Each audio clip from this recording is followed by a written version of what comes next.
Symptoms, diagnosis and treatment of head injury. Your head has more blood vessels than any other part of your body, so bleeding on the surface of your brain or within your brain is a serious concern in head injuries. However, not all head injuries cause bleeding.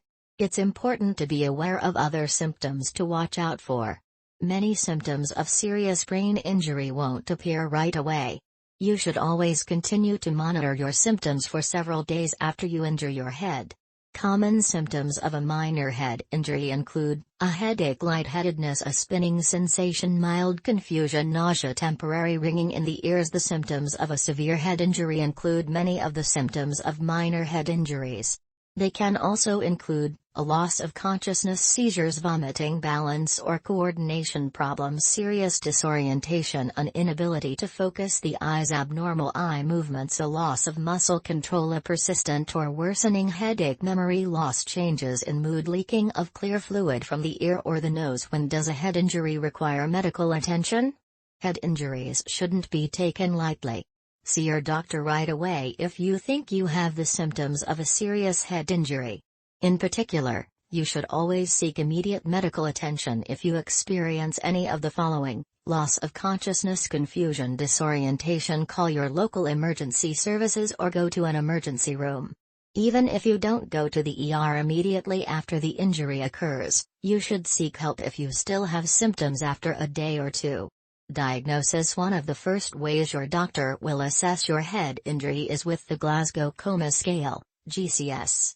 The GCS is a 15-point test that assesses your mental status. A high GCS score indicates a less severe injury. Your doctor will need to know the circumstances of your injury. Often, if you've had a head injury, you won't remember the details of the accident. If it's possible, you should bring someone with you who witnessed the accident. It will be important for your doctor to determine if you lost consciousness and for how long if you did. Your doctor will also examine you to look for signs of trauma, including bruising and swelling. You're also likely to get a neurological examination. During this exam, your doctor will evaluate your nerve function by assessing your muscle control and strength, eye movement, and sensation, among other things. Imaging tests are commonly used to diagnose head injuries. A CT scan will help your doctor look for fractures, evidence of bleeding and clotting, brain swelling, and any other structural damage.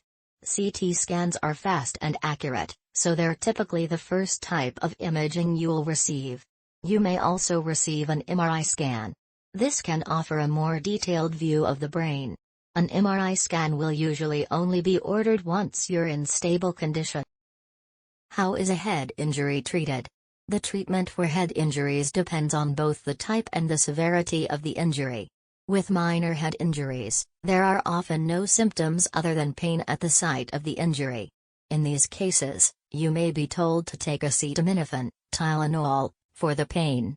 Even if your injury seems minor, you should still watch your condition to make sure it doesn't get worse.